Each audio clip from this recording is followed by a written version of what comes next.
चलिए दोस्तों, आज मैथ का टॉप 10 क्वेश्चन करेंगे और यहाँ पर हर एक क्वेश्चन की ट्रिक जानने की कोशिश करेंगे जिससे कि आप एग्जाम में ऐसे क्वेश्चनों को आसानी से उड़ा दें। अगर आपको वीडियो अच्छी लगे तो वीडियो को ज़्यादा से ज़्यादा शेयर करेंगे, लाइक करेंगे और चैनल को सब्सक्राइब जरूर करेंगे जिससे कि आपको इस तरीके की वीडियो मिलती रहे। देखिए, पहला क्वेश्चन आपसे आरआरबी एनटीपीसी 2016 सीवीटी 2 एग्जाम में पूछा गया है। बहुत आसान क्वेश्चन है। एक्स की वैल्यू फाइंड करनी है। आपको गिवन क्या दे रखा है, यदि under root x square plus Y square is equal to 25 है और y is equal to 2x है तो x का मान ज्ञात करना है। देखिए कैसे करेंगे, बहुत आसान है।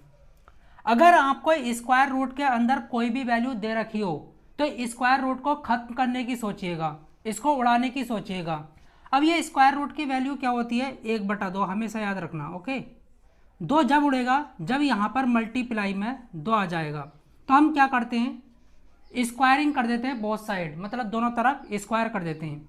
तो हम लिखेंगे under root x square plus Y square इसकी whole square is equal to 25 की होल स्क्वायर। ओके, अब देखिए स्क्वायर से स्क्वायर रूट कट जाएगा, बचेगा क्या, x square plus Y square is equal to, इसको मैं 2 बार लिख सकता हूँ, 25 गुणा 25। ओके, बाई की वैल्यू क्या दे रखी है, 2x, यहाँ पर पुट कर देंगे एक्स स्क्वायर प्लस 2x उसकी whole square is equal to 25 गुणा 25। ओके, यहाँ पर एक्स स्क्वायर इसको खोलेंगे प्लस 2 की स्क्वायर मतलब 2 2 ज़ा 4, x square is equal to 25 गुणा 25। ओके, यहाँ से क्या आएगा, 5x square is equal to 25 गुणा 25, 5 पंजे 25, तो एक्स स्क्वायर की जो वैल्यू आई है वो 125 आई है। लेकिन हमें तो एक्स की वैल्यू निकालनी है ना, तो स्क्वायर इधर जाकर स्क्वायर रूट बन जाएगा। ओके, 125। तो कौन सा ऑप्शन सही जाता है, ऑप्शन आपका सी बिल्कुल करेक्ट जाता है। तो इस तरीके से हम क्वेश्चन को कर लेते हैं। आरआरबी एनटीपीसी 2022 सीवीटी 2 एग्जाम में ये क्वेश्चन पूछा गया है। बहुत आसान क्वेश्चन है और शानदार तरीके से हम इसको करने वाले हैं। 32 वस्तुओं का विक्रय मूल्य 38 वस्तुओं के क्रय मूल्य के बराबर है, प्रतिशत लाभ ज्ञात कीजिए। आपको प्रॉफिट परसेंट निकालना है। कैसे निकालेंगे, देखिए क्या दे रखा है, 32 वस्तुओं का क्रय मूल्य, 32 वस्तुओं का सेलिंग प्राइस। ओके, विक्रय मूल्य क्या होता है, सेलिंग प्राइस, 38 वस्तुओं के कॉस्ट प्राइस के क्रय मूल्य के बराबर है। यहां से हम सीपी और एसपी का रेशियो निकालेंगे, अनुपात निकालेंगे। क्या करेंगे, इसको तो नीचे लेकर आएंगे, तो 32/38। ओके, इसको नीचे लेकर जाएंगे सीपी के, तो सीपी क्रय मूल्य और विक्रय मूल्य इस तरीके से। 32 की चीज़ 38 में बेच दी, इसका मतलब आपको 6 का लाभ हुआ। लेकिन आपको यहाँ पर जो है लाभ प्रतिशत, प्रॉफिट परसेंट निकालना है। ओके, लाभ प्रतिशत या फिर हानि प्रतिशत, प्रॉफिट परसेंट या फिर लॉस परसेंट, हमेशा कॉस्ट प्राइस के रेस्पेक्ट में निकलता है, क्रय मूल्य के रेस्पेक्ट में निकलता है। इसका मतलब ये है क्रय मूल्य की वैल्यू आपको नीचे रखनी होगी डिवाइड में। तो यहां पर आपको कितने का लाभ हुआ, 6 का। 32 की चीज 38 में बेची, 6 का लाभ हुआ, किसके रेस्पेक्ट में, 32 के। क्रय मूल्य की वैल्यू हमेशा नीचे रखनी होगी, गुणा में कितना, 100% बनाने के लिए। ओके, अब इसको काटेंगे, 4 अट्ठे 32, 4 से काटेंगे ये कितना आएगा, 25, 25 छक्का 150। ओके, इसको काटेंगे 8 से 150 को, तो कितना आएगा, देखिए 8 एकन 8, बचा कितना आपका यहाँ पर 7, 8 अट्ठे 64। ओके, और यहाँ पर कौन सा ऑप्शन सही जाता है, देखिए यहाँ से देख लीजिए, यहाँ पर एक ही ऑप्शन सही जाता है, ऑप्शन सी। तो यहाँ पर जो है इतना आने वाला है, इतने परसेंट का आपको लाभ होगा, प्रॉफिट होगा। ओके, तो यहाँ पर ऑप्शन सी आपका बिल्कुल करेक्ट जाता है। तो इस तरीके से हम क्वेश्चन को कर लेते हैं। अब देखिए ये क्वेश्चन आपसे आरआरबी एनटीपीसी 2016 में पूछा गया है। यहाँ पर आपको एक सीरीज दे रखी है, इसका सम निकालना है, जोड़। कैसे निकालेंगे, देखिए यहाँ पर आपको काफ़ी ज़्यादा नंबर दे रखे हैं और इनका सम पूछ रहा है, 6, 11, 16, 21, आगे भी नंबर है 71 तक। अगर हम इनको इस तरीके से जोड़ेंगे कि 11 और 6 17 और 16 इस तरीके से, तो बहुत टाइम लग जाएगा। देखिए अगर ये श्रेणी, ये सीरीज अगर आपको समांतर श्रेणी में दे रखी है तो हम इसका सम बहुत आसानी से निकाल लेंगे इस फॉर्मूले के बदौलत। S n is equal to n by two. Okay, n का मतलब है नंबर ऑफ टर्म, इस सीरीज में कितनी टर्म है, 1 2 3 4 इस तरीके से। ए से मतलब है प्रथम पद और एल से मतलब है अंतिम पद। ओके, लेकिन एन की वैल्यू हमारे पास नहीं है। देखिए प्रथम पद भी है और अंतिम पद भी है, लेकिन एन की वैल्यू कैसे निकालेंगे? अगर ये समांतर श्रेणी में है तो एन व पद निकालने का एक फॉर्मूला होता है, A N is equal to A plus N minus 1 into D. Okay, यहां से एन की वैल्यू निकाल सकते हैं। ए एन क्या है? एल ही है, अंतिम पद है। ठीक है, चाहे तो इसको ए एन कह दो या फिर एल कह दो, इसके प्लेस पर मैं एल भी लिख सकता हूं। ओके, कोई दिक्कत वाली बात नहीं है। इस तरीके से ए का मतलब है प्रथम पद, एन का मतलब है नंबर ऑफ टर्म और डी का मतलब है कॉमन डिफरेंस। अब ये देखते हैं ये समांतर श्रेणी में है कि नहीं है। 11 में से 6 गया 5, 16 में से 11 गया 5। अगर कॉमन डिफरेंस सेम आ जाए, एक जैसा आ जाए, तो वो समांतर श्रेणी में है। ओके, अब बहुत आसान है। एल की वैल्यू कितनी है? 71। प्रथम पद कितना? 6 प्लस एन की वैल्यू निकालनी है इंटू डी की वैल्यू कॉमन डिफरेंस। 11 में से 6 गया 5। ओके, इस तरीके से निकाल लेंगे। यहाँ पर क्या करेंगे? 71 माइनस 6 इज इक्वल टू, यहाँ पर आ जाएगा एन माइनस 1 और यहाँ पर 5 लिख दो। ओके, 71 में से 6 गया 65। ओके, और देखिए 65 को 5 से डिवाइड कर दो is equal to n minus 1। 5 से डिवाइड करेंगे इसको तो यहाँ पर आ जाएगा 13। इसको इधर लेकर आते हैं, plus 1 is equal to n. तो इस श्रेणी में टोटल 14 टर्म है। कितने? 14। 1 2 3 4 इस तरीके से 14 नंबर है। ओके, अब बहुत आसान है। एन की वैल्यू तो हमें मिल चुकी है, कितनी है? 14। 14 टर्म का हमको सम निकालना है, तो 14 डिवाइड में कितना? 2। ए की वैल्यू कितनी है? 6। एल की वैल्यू कितनी है? अंतिम पद 71। यहाँ से कितना आएगा? 7। ओके, गुणा ये कितना हो गया आपका? 77। गुणा कर लीजिए, 7 7 और 49 का 9, 4 7 7 और 49 और 4 कितना होता है? 53। तो कौन सा ऑप्शन सही जाता है? ऑप्शन ए आपका बिल्कुल करेक्ट जाता है। तो आरआरबी एनटीपीसी 2016 में ये क्वेश्चन पूछा गया है। शानदार तरीके से हम इसको करने वाले हैं, बहुत आसान है। बच्चे अक्सर ऐसे क्वेश्चनों में भी गलती कर देते हैं। यहाँ पर आपको दे रखा है 16 की पावर 7 गुणा 27 की पावर 6 गुणा 5 की पावर 9 के गुणनफल का कुल अभाज्य गुणनखंड ज्ञात कीजिए। आपको टोटल प्राइम फैक्टर्स की संख्या यहाँ पर बतलानी है। अच्छा, प्राइम नंबर्स होते क्या हैं या प्राइम फैक्टर्स होते क्या हैं? ऐसे नंबर जो खुद से ही डिवाइड होते हैं उन्हीं को हम प्राइम नंबर्स या प्राइम फैक्टर्स कहते हैं। जैसे कि 2 खुद से ही डिवाइड होता है, 3 ओके, 5 7 11 इसी तरीके से 13 17 डॉट डॉट डॉट। ओके, ये प्राइम फैक्टर्स या फिर प्राइम नंबर्स कहलाते हैं, अभाज्य संख्याएं। क्या 16 अभाज्य संख्या है? नहीं। देखिए 16 अभाज्य संख्या नहीं है। क्यों? क्योंकि इसके बहुत सारे फैक्टर हैं जो इसको काटेंगे। एक तो 2 है, 16 को 2 डिवाइड कर देगा, 4 8 और 16। तो ये प्राइम फैक्टर नहीं है या प्राइम नंबर्स नहीं है। ओके, अब 16 को हम प्राइम नंबर बनाएंगे, मतलब कि प्राइम फैक्टर बना लेंगे। क्या मैं 16 को 2 की पावर 4 लिख सकता हूँ?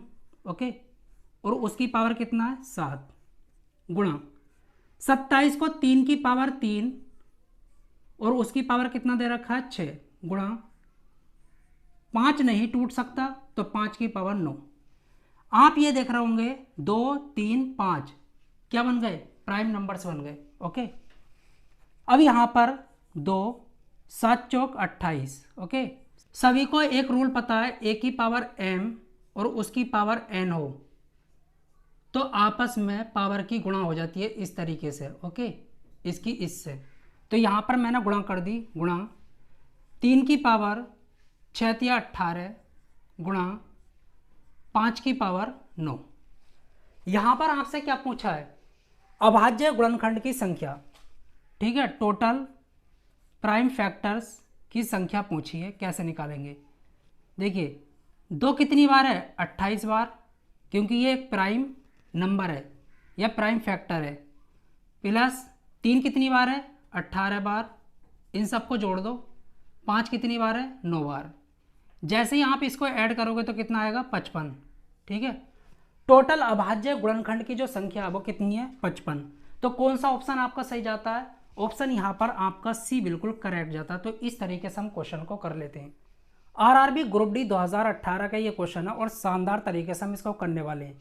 देखने में जितना बड़ा उतना ही छोटा है, बहुत आसान है। एक कक्षा के 24 छात्रों की औसत आयु 10 वर्ष है। यदि शिक्षक की आयु को भी शामिल कर लिया जाए तो औसत आयु 1 वर्ष बढ़ जाती है। तो आपको शिक्षक की आयु वर्ष में ज्ञात करनी है। किस तरीके से करेंगे, बहुत आसान है। कक्षा में कितने छात्र हैं, 24। औसत आयु कितनी है इनकी, 10। इसकी इससे गुणा करो, कितना आएगा, 240। ओके, ये 24 छात्रों की आयु का सम, आयु का जोड़ आ गया। ओके, आगे क्या कहता है, यदि शिक्षक की आयु को भी शामिल कर लिया जाए, शिक्षक की आयु को शामिल कर लिया जाए, मतलब एक आदमी बढ़ गया, शिक्षक बढ़ गया, तो अब कक्षा में कितने आदमी हो गए, 25। तो आयु 1 वर्ष बढ़ जाती है, मतलब 11 हो जाती है। तो इसकी इससे गुणा करो, कितना हो गया, 275। कितना, 275। ओके, अब आपको कुछ नहीं करना, इसमें से इसको घटाना है, कितना आएगा, 35। तो शिक्षक की आयु कितनी है, 35 साल। तो इस तरीके से हम क्वेश्चन को कर लेते हैं, बहुत आसान है। आई होप आपको समझ आ गया होगा। आरआरबी एनटीपीसी 2018 में ये क्वेश्चन पूछा गया है। देखने में जितना बड़ा है उतना ही छोटा क्वेश्चन है, बहुत आसान है। एक ट्रेन 40 किलोमीटर पर आवर्स की रफ्तार से चलती है। एक आदमी 25 किलोमीटर पर आवर्स की रफ्तार से समान दिशा में ट्रेन के समानांतर, जैसे ट्रेन चल रही है वैसे ही वो व्यक्ति चल रहा है। यदि ट्रेन 48 सेकंड में उस आदमी को पार करती है तो ट्रेन की लंबाई आपको ज्ञात करनी है। किस तरीके से करेंगे, बहुत आसान है। यहाँ पर मैं इसको कराने से पहले आपको कंसेप्ट बता देता हूँ क्या है। देखिए, ट्रेन इस दिशा में चल रही है। ओके, समानांतर का मतलब है जो व्यक्ति है वो भी इसी दिशा में चल रहा है। ट्रेन 40 किलोमीटर पर आवर की स्पीड से चल रही है और जो व्यक्ति है इस दिशा में 25 किलोमीटर पर आवर की स्पीड से चल रहा है। ओके, देखिए ये मैन है और ये आपकी ट्रेन है। अगर इस तरीके का केस हो, जो आपकी ट्रेन है और उसी दिशा में व्यक्ति चल रहा हो, तो आपेक्षिक जो गति होगी, जो रिलेटिव मोशन होगी, गति होगी, वो आपकी घट जाएगी। जैसा आप देखते होगे ना, आप ट्रेन में बैठे हो और कोई बंदा बराबर से निकलता है तो ऐसा लगता है जैसा कि हल्के चल रहा हो। तो इसका मतलब ये हुआ जो स्पीड है, नई जो स्पीड आएगी रिलेटिव, वो ये आएगी। ज़्यादा वाली स्पीड में से कम वाली स्पीड को घटा दो। ओके, तो यहाँ पर स्पीड जो आएगी नई वाली, रिलेटिव स्पीड, आपेक्षिक स्पीड, गति कितनी आएगी, 15 किलोमीटर पर आवर। ओके, इस तरीके से। अब मानकर चलो इस तरीके का केस होता, ट्रेन चल रही है इधर और व्यक्ति जा रहा है इधर, तो हमको ऐड करना पड़ता, इन दोनों को जोड़ते। हमेशा याद रखना, अगर एक ही दिशा में हो तो घटा लो, अगर अपोजिट दिशा में हो, ठीक है, विपरीत दिशा में, तो जोड़ना पड़ेगा। अब यहाँ पर इसको किलोमीटर पर आवर से मीटर पर सेकंड बनाएंगे। कैसे बनाएंगे, देखिए 15 गुणा 5/18 कर लेंगे। ओके, मीटर पर सेकंड हो गया ये। ओके, अच्छा, जो ट्रेन है उस व्यक्ति को 48 सेकंड में क्या कर लेती है, पार कर लेती है। टाइम दे रखा आपको, कितने सेकंड में, 48 सेकंड में। ओके, यहाँ पर आपसे ट्रेन की लंबाई पूछी है, तो देखिए एक फॉर्मूला होता है स्पीड का, speed is equal to distance upon time. Okay, यहाँ पर स्पीड कितनी है, या इसको इस तरीके से लिख लेते हैं, distance is equal to speed multiply time. Speed कितनी है, जो रिलेटिव स्पीड आई थी ये 15 गुणा 5/18। ओके, गुणा टाइम कितना, 48 सेकंड। अब इसको काटिएगा, देखिए 3 × 18, 3 × 5 = 15। ओके, और 6 अट्ठे 48, 5 पंजे 25, 25 अट्ठे 200। जो आपकी ट्रेन है वो 200 मीटर की है। कितने की? 200 मीटर की। आई होप आपको ये क्वेश्चन समझ आ गया होगा। कौन सा ऑप्शन सही जाता है? ऑप्शन आपका यहाँ पर दोस्तों डी बिल्कुल करेक्ट जाता है। तो इस तरीके से हम क्वेश्चन को कर लेते हैं। आरआरबी ग्रुप डी 2018 में ये क्वेश्चन पूछा गया है। इसको ट्रिक के साथ मैं आपको करवाने वाला हूँ। बहुत आसान है। देखिए, पाइप जे और के क्रम से 15 मिनट और 20 मिनट में एक टैंक को भर सकते हैं। यदि दोनों पाइप एक ही समय एक साथ खोल दिए जाते हैं तो टैंक को भरने में कितना समय लगेगा? बहुत आसानी से हम कर सकते हैं। अगर आपके पास 2 पाइप हों और दोनों टैंक को भर रहे हों तो बहुत आसान है समय निकालना, टाइम निकालना। एक फॉर्मूला होता है T = x/x + y। ओके, ये फॉर्मूला, ये ट्रिक है। अगर दोनों पाइप टैंक को भर रहे हैं तो देखिए, पहला डेटा क्या है आपके पास? 15 मिनट। दूसरा डेटा क्या है? 20 मिनट। और यहाँ पर लिखेंगे 15 + 20। ओके, अब देखिए 15 × 20 कितना आएगा? 35। 5 दिया 15, 5 सत्ते 35, 60/7। और यहाँ से आएगा 7 अट्ठे 56, 4 और 7। इतने मिनट में दोनों पाइप अगर एक साथ खोल दिए जाते हैं तो इतने समय में उस टैंक को भर देंगे। तो आपका टाइम निकल कर आ गया। अब मानकर चलो एक पाइप उसको भर रहा होता और एक खाली कर रहा होता, तो यहाँ पर डिफरेंस लेते। मतलब 20 में से 15 गया तो 5 रखते हैं यहाँ पर। अगर एक भर रहा है और एक खाली कर रहा है तो यहाँ पर डिफरेंस का मतलब है बड़े में से छोटे को हटा लो और यहाँ पर रख दो। माइनस प्लस नहीं लेना, हमेशा याद रखना, इतना याद रखना इस चीज़ को। तो कौन सा ऑप्शन सही जाता है यहाँ पर? ऑप्शन आपका देखिए डी बिल्कुल करेक्ट जाता है। देखिए अगला क्वेश्चन यहाँ पर आरआरबी एनटीपीसी 2021 में पूछा गया। शानदार तरीके से कर सकते हैं। कुछ भी नहीं है इस क्वेश्चन में। क्या दे रखा है आपको? यहाँ पर दे रखा है 2x - 3y = -1। आगे क्या दे रखा है? x + y, ठीक है, बराबर में 7/12। तो आपसे यहाँ पर 2xy की वैल्यू पूछिए क्या होगी। अगर xy की वैल्यू मिल जाए तो 2xy की वैल्यू बहुत आसानी से निकाल सकते हैं। अब कैसे? ध्यान से सुनना। ये डेटा तो आपको फालतू दे रखा है, इसका कोई यूज़ नहीं है। आप ध्यान से देखिएगा। अगर हमारे पास इस तरीके से होता है a/b = 2/5, ये मैंने कुछ भी लिया, ठीक है, डेटा। तो a की वैल्यू कितनी है? 2। b की वैल्यू कितनी है? 5। a की वैल्यू कितनी है? 2 और b की वैल्यू कितनी है? 5। ओके, ये मैं आपको समझा रहा हूँ। तो x की वैल्यू कितनी हो गई फिर? 7 हो गई। ओके, कितनी हो गई? 7। तो ध्यान से सुनना, अगर x की वैल्यू 7 है तो x की वैल्यू 7, तो 12 बनाने के लिए y की वैल्यू कितनी लेनी पड़ेगी? 5। तो y की वैल्यू कितनी आ गई? 5। ओके, हमसे क्या पूछा? 2xy। तो 2 × 7 × 5। ओके, 7 पंजे 35, 35 दूनी 70। तो 2xy की जो वैल्यू होगी वो 70 होगी। कौन सा ऑप्शन सही है? ऑप्शन बी बिल्कुल करेक्ट है।